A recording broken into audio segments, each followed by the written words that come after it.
إن الحمد لله نحمده ونستعينه ونعوذ بالله من شرور أنفسنا وسيئات أعمالنا. من يهده الله فلا مضل له ومن يضلل الله فلا هادي له. أشهد أن لا إله إلا الله وحده لا شريك له وأشهد أن محمدًا عبده ورسوله.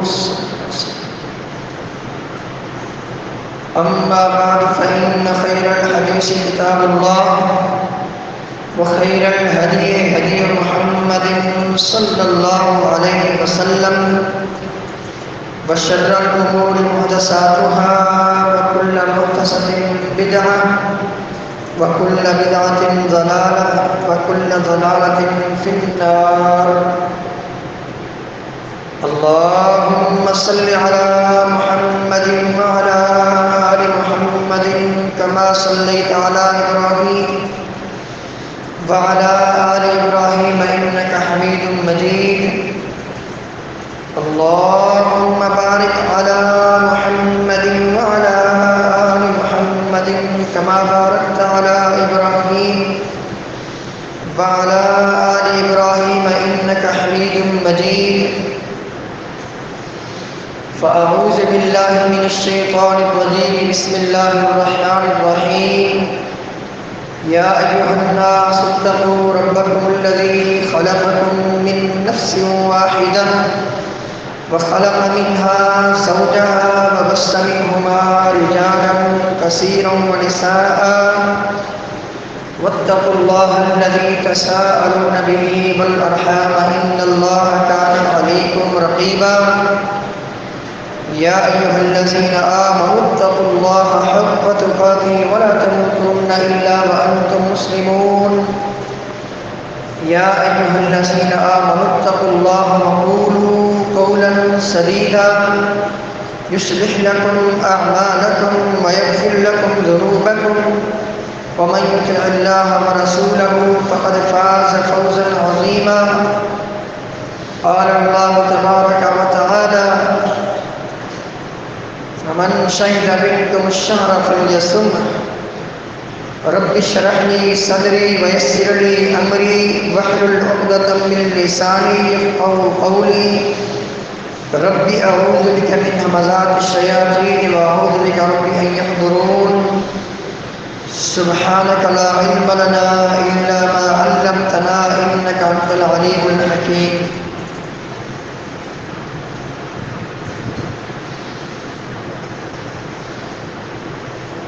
اللہ تعالیٰ کے خاص فضل و کرم سے ایک بار پھر ہماری زندگیوں میں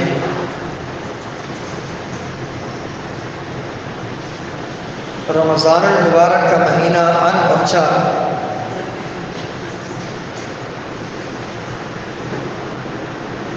اس مہینے کی بڑی برکتیں ہیں، بڑے فضائل ہیں.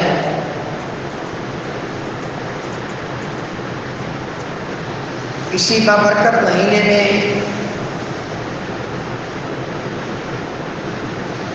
مسلمانوں کو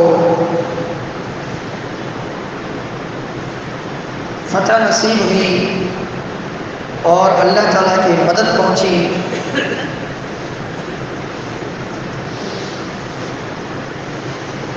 اسی بابرکت مہینے میں اللہ تعالیٰ نے اپنی خاص مدد فرما کر مسلمانوں کے لیے 1000 فرشتے نازل فرمائے اور دنیا والوں کو اللہ تعالیٰ نے دکھا دیا کہ جس کے ساتھ میری مدد، میری نصرت، میری تائید، میری رحمت ہوتی ہے، دنیا کی کوئی طاقت اسے نقصان نہیں پہنچا سکتی.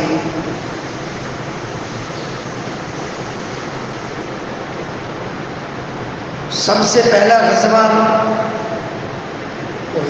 بدر اسی بابرکت مہینے کی 17 تاریخ کو ہوا.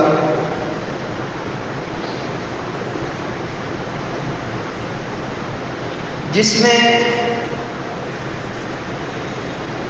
اللہ تعالیٰ نے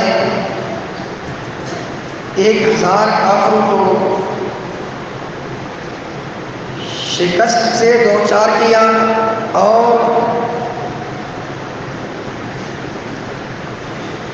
319 مسلمانوں کو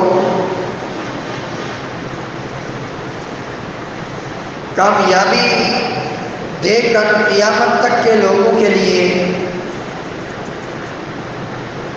ایک مثال قائم فرما دی۔ اسی بابرکت مہینے میں مکہ فتح ہوا سن 8 ہجری میں۔ کافروں کے ظلم ستم سے مسلمانوں کو نجات ملی اور اللہ تعالیٰ کا گھر بیت اللہ بتوں کی پرستش سے پاک ہوا۔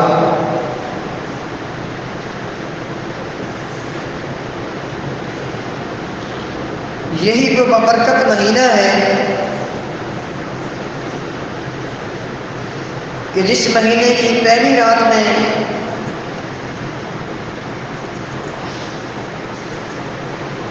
جہنم کے دروازے بند کر دیے جاتے ہیں، جنت کے دروازے اور رحمت کے دروازے کھول دیے جاتے ہیں۔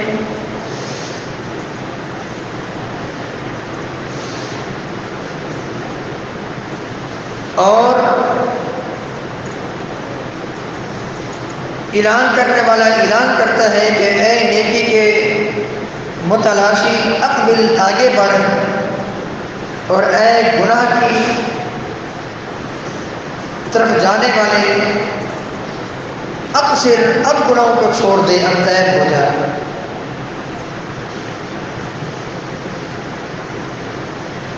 اسی بابرکت مہینے میں اللہ تعالیٰ کا مقدس کلام قرآن کریم نازل ہوا، لوح محفوظ سے آسمان دنیا پر بیت المعمور پر اترا،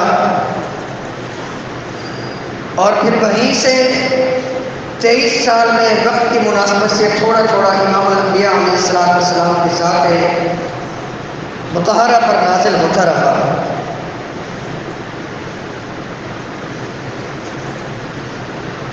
یہی وہ برکت مہینہ ہے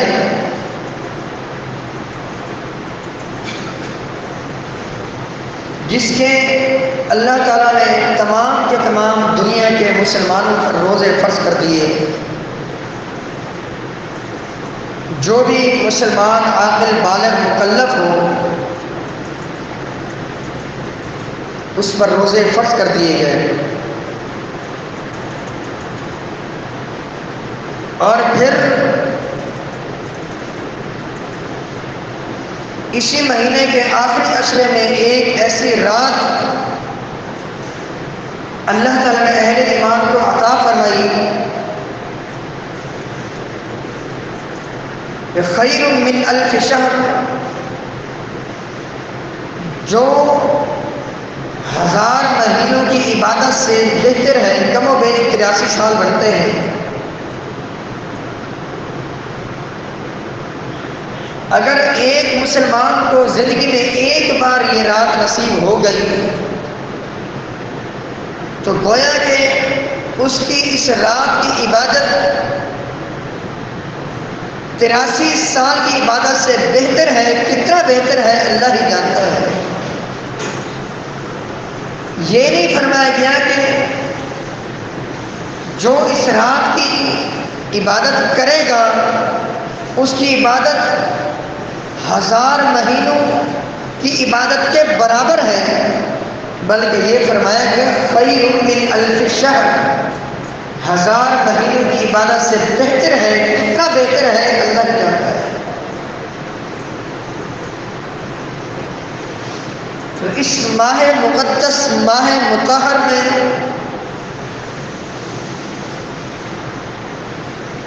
ہم پر روزے فرض کیے گئے، اور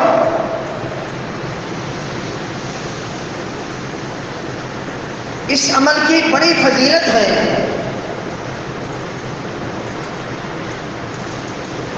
امام الانبیاء علیہ السلام نے فرمایا من صام یوما فی سبیل اللہ بعد اللہ وجہہ عن النار 70 خریفا۔ امام البخاری امام مسلم رحمہ اللہ یہ حدیث روایت فرماتے ہیں کہ امام الانبیاء علیہ السلام نے فرمایا جس بندے نے اللہ کے لیے اللہ کے راستے میں ایک دن کا روزہ رکھا، اللہ تعالیٰ اس کے چہرے کو جہنم سے 70 سال کی مسافت دور کر دیتا ہے۔ مانا اس کا جنت میں داخل ہونا یقینی ہے اللہ تعالیٰ کے فضل و کرم سے۔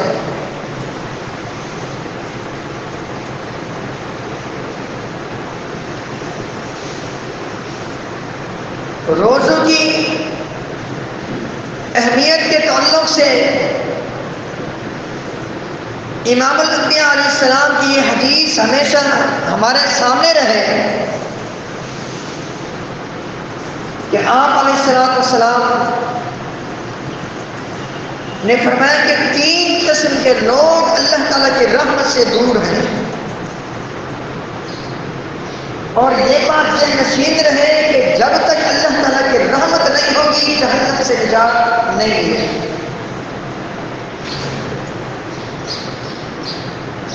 امام البخاری رحمہ اللہ حدیث روایت فرماتے ہیں امام الانبیاء علیہ السلام نے فرمایا لَن يُنَجِّيَ أَحَدًا مِّنكُمْ عَمَلُهُ، تم میں سے کسی کو بھی اس کی محض نیکی جہنم سے نجات نہیں دلا سکتی۔ ریکویسٹ کی گئی، عرض کی گئی اللہ کے رسول صلی اللہ علیہ وسلم وَلَا أَنْتَ، آپ بھی؟ کہا جی، إِلَّا أَن يَتَغَمَّدَنِيَ اللَّهُ بِمَغْفِرَةٍ وَرَحْمَةٍ وَفَضْلٍ، الا یہ کہ اللہ تعالیٰ مجھے اپنی رحمت اپنے فضل سے اپنی مغفرت سے ڈھانپ لے۔ تو پتہ یہ چلا کہ جب تک اللہ تعالیٰ کی رحمت نہ ہو اس وقت تک جنت کا داخلہ اور جہنم سے نجات ممکن نہیں ہے۔ بلکہ اللہ تعالیٰ نے یہاں تک آدم علیہ السلام کے متعلق اور اماں حوا علیہ السلام کے متعلق فرمایا کہ ان دونوں نے میاں بیوی نے اللہ تعالیٰ سے یہ دعا کی تھی جب ابلیس کے بہکاوے میں آ کر درخت کا پھل چکھ لیا تھا تو ان کو احساس ہوا، نادم ہوئے، تو اللہ تعالیٰ سے ان الفاظ سے دعائیں کی کہ ربنا ظلمنا انفسنا، اے اللہ ہم نے اپنی جانوں پر ظلم کیا، وَإِن لَّمْ تَغْفِرْ لَنَا وَتَرْحَمْنَا، اگر تو نے مغفرت نہ فرمائی، تو نے رحم نہ فرمایا، لَنَكُونَنَّ مِنَ الْخَاسِرِينَ، ہم ناکاموں میں سے ہو جائیں گے۔ تو پتہ یہ چلا کہ جو اللہ تعالیٰ کی مغفرت سے اور اللہ تعالیٰ کی رحمت سے محروم ہوتا ہے وہ ناکام و نامراد شخص ہے۔ نوح علیہ السلام نے اللہ تعالیٰ سے دعا کی ایک موقع پر کہ وَإِلَّا تَغْفِرْ لِي وَتَرْحَمْنِي أَكُن مِّنَ الْخَاسِرِينَ، اے اللہ، اے میرے پیارے پروردگار، اگر تو نے مغفرت نہ فرمائی، تو نے مجھ پر رحم نہ فرمایا، میں ناکام میں سے ہو جاؤں گا۔ تو جو رمضان کے روزے نہیں رکھتا یہ اللہ تعالیٰ کی رحمت سے محروم ہے۔ تو آپ علیہ السلام نے فرمایا 3 قسم کے لوگ ایسے ہیں جن پر اللہ تعالیٰ کی رحمت نہیں ہوتی۔ یہ بات آپ کو جبرائیل علیہ السلام نے اس وقت بتائی جب آپ منبر رسول پر چڑھ رہے تھے، پہلی سیڑھی پر چڑھے آپ نے کہا آمین، دوسری پر چڑھے آپ نے فرمایا آمین، تیسری اپنے منبر کی سیڑھی پر چڑھے آپ نے فرمایا آمین۔ صحابہ کرام کے پوچھنے پر بتایا گیا آپ علیہ السلام کی طرف سے کہ میرے پاس جبرائیل علیہ السلام آئے اور انہوں نے کہا کہ وہ بندہ اللہ تعالیٰ کی رحمت سے دور ہے جس کی زندگی میں رمضان المبارک آیا اور اس نے اس مہینے کے روزے نہ رکھ کر، اس مہینے کی قدر نہ کر کے اپنی مغفرت نہ کروا سکا۔ ایسا بندہ اللہ کی رحمت سے دور ہو۔ جبرائیل علیہ السلام نے اس طرح بد دعا کی، میں محمد نے کہا آمین۔ اسی طرح یہ کہا گیا کہ وہ بندہ بھی اللہ کی رحمت سے دور ہو جس کے سامنے آپ کا اسم گرامی لیا گیا ہو اور اس نے آپ کی ذات مبارکہ پر درود نہ بھیجا ہو، وہ بندہ بھی اللہ کی رحمت سے دور ہو۔ میں نے کہا آمین۔ وہ بندہ بھی اللہ کی رحمت سے دور ہو جس بندے نے اپنی زندگی میں اپنے والدین میں سے کسی ایک کو یا دونوں کو بوڑھا پایا اور اپنی مغفرت نہ کروا سکا ان کی خدمت کر کے، وہ بندہ بھی اللہ کی رحمت سے دور ہو۔ میں نے کہا آمین۔ جس دعا میں امام الانبیاء علیہ السلام آمین کہہ دیں یا بد دعا میں آمین کہہ دیں، اس بد دعا یا دعا کا قبول ہونا یقینی ہوتا ہے۔ تو جو بندہ اس مہینے کے روزے نہیں رکھتا وہ اللہ تعالیٰ کی رحمت سے دور ہے، الا یہ کہ وہ توبہ کر لے، معافی مانگ لے، وہ اپنی اصلاح کر لے اور پھر روزے رکھنا شروع کر دے جو رہ گئے، بعد میں ان کی قضا دے سچی توبہ کر کے، یہ الگ بات ہے۔ یاد رکھیے جو اللہ تعالیٰ کی رحمت سے دھتکار دیا جاتا ہے وہ پھر جہاں مرضی جدھر مرضی دنیا میں چلتا پھرتا رہے، کسی وقت وہ ہلاک ہو سکتا ہے۔ اللہ تعالیٰ کی طرف سے اس کی پکڑ ہو سکتی ہے۔ آئیے ہم تہیہ کرتے ہیں کہ ہم نے اللہ تعالیٰ کے فضل و کرم سے اس پورے مہینے کے روزے رکھنے ہیں انشاءاللہ، اور اللہ تعالیٰ سے توفیق بھی مانگنی ہے، ہمت بھی مانگنی ہے۔ امام الانبیاء علیہ السلام کو دکھایا گیا کہ کچھ لوگ ہیں جہنم میں الٹے لٹکے ہوئے ہیں، جہنم میں ان کو لٹکا دیا گیا۔ آپ علیہ السلام کے پوچھنے پر بتایا گیا کہ وہ بدبخت لوگ ہیں یہ جو افطاری کے ٹائم سے پہلے روزہ توڑ دیا کرتے تھے۔ ابھی روزہ کھولنے کا ٹائم نہیں ہوا، افطاری کا ٹائم نہیں ہوا، افطاری کے وقت سے پہلے وہ روزے توڑ دیا کرتے تھے، حالانکہ روزہ انہوں نے رکھا ہے۔ کچھ دیر تک بھوک بھی برداشت کی، پیاس بھی برداشت کی، لیکن افطاری کے ٹائم سے پہلے روزہ انہوں نے توڑ دیا، ان کی یہ سزا ہے۔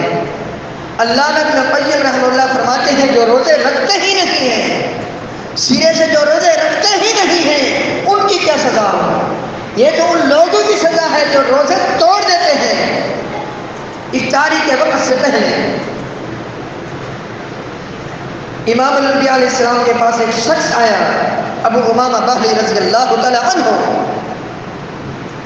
اللہ کے رسول صلی اللہ علیہ وسلم سے عرض کی، اے اللہ کے رسول صلی اللہ علیہ وسلم مجھے کوئی نیکی بتلائیے، کوئی نیک عمل بتلائیے جس کے ساتھ میرا تعلق رہے، جس کو میں اختیار کیے رکھوں۔ امام الانبیاء علیہ السلام نے فرمایا علیک بالصوم، روزے رکھا کرو، اس عمل کو لازم پکڑ لو۔ پھر پوچھا گیا، پھر بھی آپ نے یہی بتایا، پھر پوچھا گیا، پھر بھی آپ نے یہی بتایا۔ اللہ تعالیٰ کا فرمان فمن شہد منکم الشہر فلیصمہ، جو اس مہینے کو پالے، اس مہینے کے روزے رکھنا اس کے لیے ضروری ہے۔ وما كتب عليكم الصيام كما كتب على الذين من قبلكم لعلكم تتقون، ایمان والوں تم پر روزے فرض کیے گئے جیسے پچھلے لوگوں پر روزے فرض کیے گئے، کیوں؟ تاکہ تم متقین بن جاؤ۔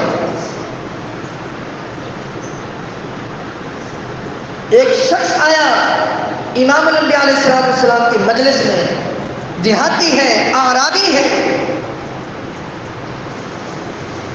آپ علیہ السلام کی مجلس میں بیٹھا ہوا ہے کہ امام الانبیاء علیہ السلام نے جنت کے بالا خانوں کی بشارت سنائی کہ ان فی الجنت لغرفا ترى ظهورها وبطونها من ظهورها. جنت کے بالا خانے ہیں جن کا اندر والا حصہ باہر والا حصہ اندر سے نظر آتا ہے. مانا شیشے کے محلات ہیں، شیشے کے فلیٹ ہیں، جنت کی بڑی بڑی بلڈنگیں ہیں، بڑے بہترین قسم کے محلات ہیں جنت میں، اور جو بھی ان میں داخل ہوگا وہ ایک لمحے کے لیے بھی ان سے محروم نہیں ہوگا، بلکہ ہمیشہ ان کا مالک بن جائے گا. فادخلوها خالدین. اللہ تعالیٰ نے فرمایا جو بھی جنت میں جائیں گے، جنت کے دروازے تک پہنچیں گے، وہ جنت جس کے دروازے کھلے ہوئے ہیں پورا رمضان المبارک کا مہینہ، جنت کے دروازوں سے باہر جب فرشتے استقبال کے لیے جو پہلے سے موجود ہیں وہ استقبال جب کریں گے تو ساتھ بشارت دیں گے، سلام علیکم، تم پر سلامتی ہو، طبتم، یہاں خوش خرم رہو گے تم، فادخلوها خالدین، جنتوں میں تم نے ہمیشہ رہنا ہے، ہمیشہ تم نے ان باغات میں رہنا ہے، ان محلات میں رہنا ہے. تو آپ علیہ السلام نے جنت کے اعلیٰ محلات کی جب بشارت دی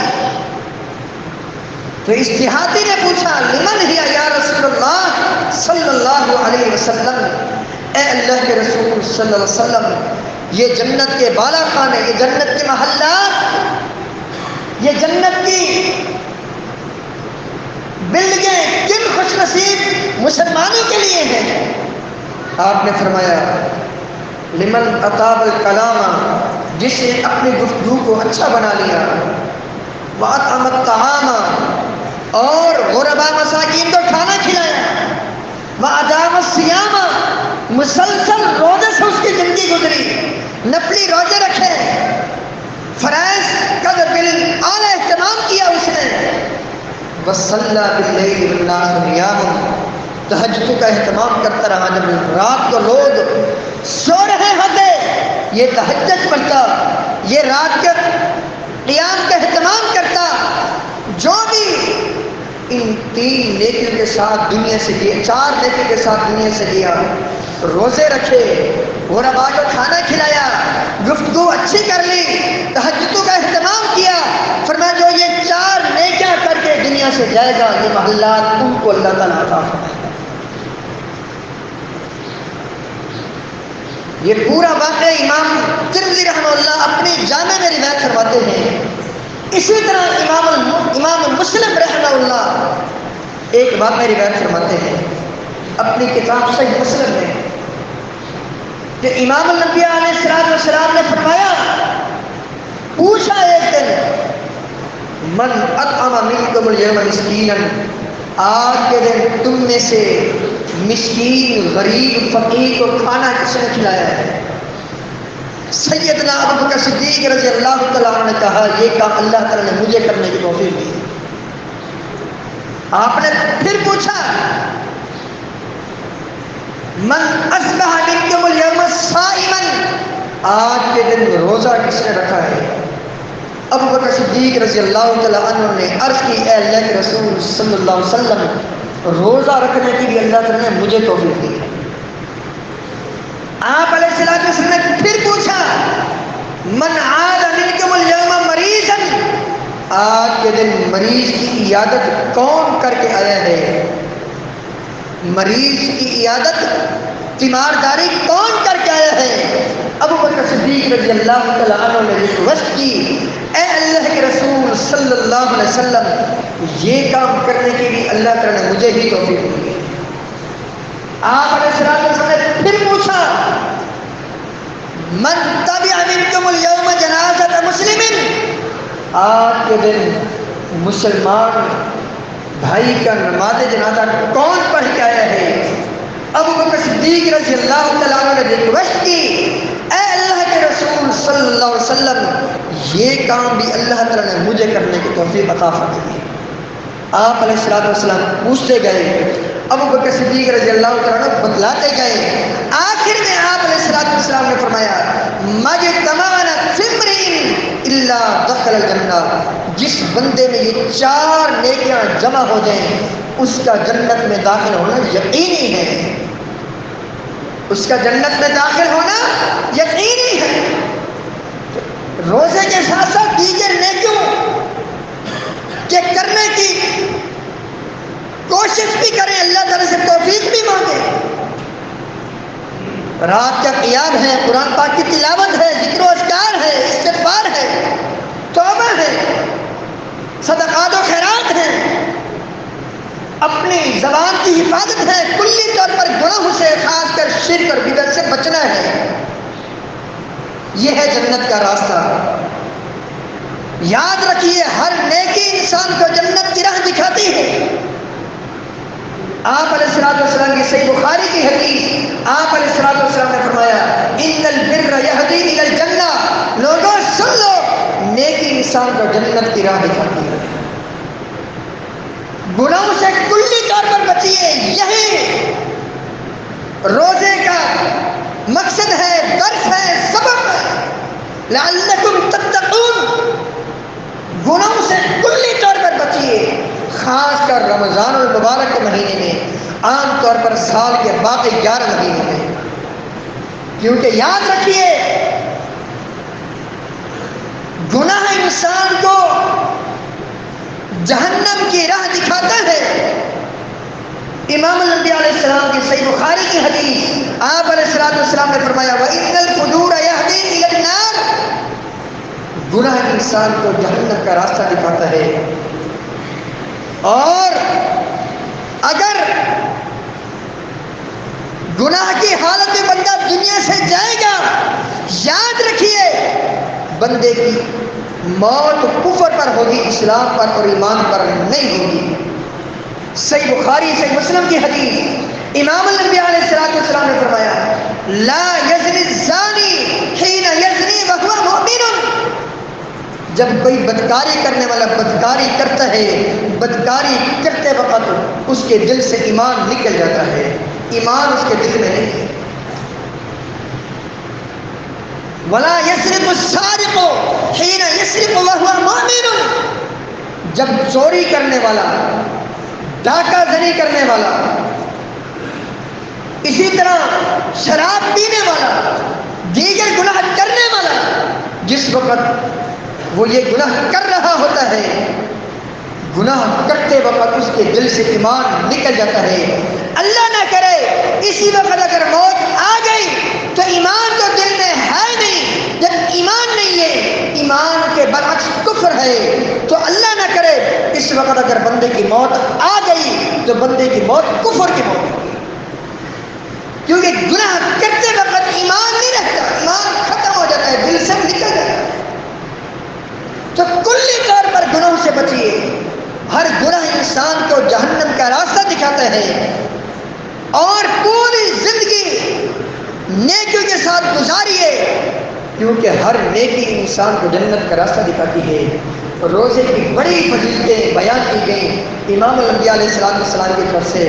اللہ تعالیٰ فرماتا ہے الا الصوم، میرے حدیث قدسی ہے، بندہ روزہ میرے لیے رکھتا ہے، فإنہ لی، اس نے میرے لیے روزہ رکھا، وأنا أجزی بہ، بندے کے روزے کا اجر میں ہی دوں گا، کتنا دوں گا وہ میں جانتا ہوں۔ اللہ تعالیٰ نے کسی نبی، کسی پیغمبر، کسی فرشتے تک کو نہیں بتایا، اللہ تعالیٰ نے روزے کے اجر کی کوئی لیمٹ، کوئی حد نہیں بتائی، ہر نیکی کی کہ اجر کی کوئی نہ کوئی لیمٹ اور حد ہے، 700 گنا تک نیکی کا اجر پہنچ جاتا ہے، بلکہ بعض خوش نصیب مسلمانوں کا اجر اس سے بھی بڑھ جاتا ہے۔ اللہ تعالیٰ نے فرمایا الا الصوم، مگر روزہ، روزے کے اجر کی کوئی حد نہیں ہے۔ بندے نے میرے لیے اپنا کھانا چھوڑا، پینا چھوڑا، بھوک برداشت کی، پیاس برداشت کی، نفسی خیسات سے دور رہا، میرے لیے اس کا اجر میں رب تعالیٰ بندے کو خود ہی دوں گا۔ روزے دار کے لیے اللہ تعالیٰ نے باب الریان مقرر فرما دیا، جس سے روزے دار ہی داخل ہوں گے۔ روزے دار کے منہ کی بو اللہ تعالیٰ کے نزدیک کستوری سے بڑھ کر محبوب ہے۔ اسی طرح روزے دار کی کوئی دعا رد نہیں ہوتی۔ امام الانبیاء علیہ السلام نے فرمایا 3 قسم کے لوگوں کی دعائیں اللہ تعالیٰ قبول فرماتا ہے۔ نمبر 1 مسافر، نمبر 2 روزے دار، اور نمبر 3 والد جو اپنی اولاد کے حق میں دعا کرتا ہے۔ ایک اور حدیث میں تیسرے شخص کا تذکرہ فرماتے ہوئے فرمایا مظلوم کی بد دعا اور اسی طرح ایک عادل بادشاہ کی دعا اللہ تعالیٰ رد نہیں فرماتا۔ تو میرے محترم بزرگوں ساتھیوں، روزے کی حالت میں دعائیں کیجیے، کثرت سے کی جانے والی دعائیں رد نہیں ہوتی۔ اور روزہ اور قرآن پاک کی تلاوت، یہ دونوں کل قیامت کے دن بندے کے حق میں سفارش کرتے ہیں۔ تو آئیے ہم تہیہ کرتے ہیں کہ اللہ تعالیٰ کے فضل و کرم سے روزے کی حالت میں خاص کر اور عام طور پر پورے زندگی گناہوں سے بچتے ہیں، گناہوں سے دور رہیں۔ اگر بشری تقاضے کی بنا پر بھی غلطی ہو گئی ہو تو سچی توبہ کریں، اللہ تعالیٰ سے معافی مانگیں۔ اسی میں کامیابی ہے، اسی میں کامرانی ہے۔ جو کچھ سنایا اس کے مطابق اللہ تعالیٰ ہم سب کو اپنی اصلاح کرنے کی توفیق عطا فرمائے۔ ایک نیکی بتاتا چلوں، جو بھی یہ نیکی کرے گا اس کو اتنا ہی اجر ملے گا جتنا روزے دار کو اجر ملتا ہے۔ فرمایا من فطر صائما فلہ مثل اجر الصائم، جو کسی روزے دار کو روزہ افطار کرواتا ہے، شربت کا گلاس لے کر دے دیا، کھجور کے چند دانے دے دیے، پانی پلا دیا اور کچھ بھی نہیں ہے، دودھ پلا دیا، روزہ افطار کرایا اس طرح، فرمایا جو کسی روزے دار کو روزہ افطار کراتا ہے اس کے لیے بھی اتنا ہی اجر ہے جتنا روزے دار کو اجر ملے گا۔ لیکن یہ بات ذہن نشین رہے، یہ روزے دار کو روزہ افطار کرانے کا اجر صرف اس کو ملے گا جو خود روزہ رکھے گا۔ ایسا نہیں ہے کہ اس کا خود کا روزہ ہے نہیں، دوسروں کے روزہ افطار کرا رہا ہے، نہیں، جب خود روزہ نہیں رکھے گا اس کو روزہ افطار کرانے کا اجر ہی نہیں ملے گا۔ تو اللہ تعالیٰ سے دعا ہے جو کچھ سنایا اس کے مطابق ہم سب کو اپنی اصلاح کرنے کی توفیق عطا فرمائے۔ استغفر اللہ لی ولکم ولسائر المسلمین۔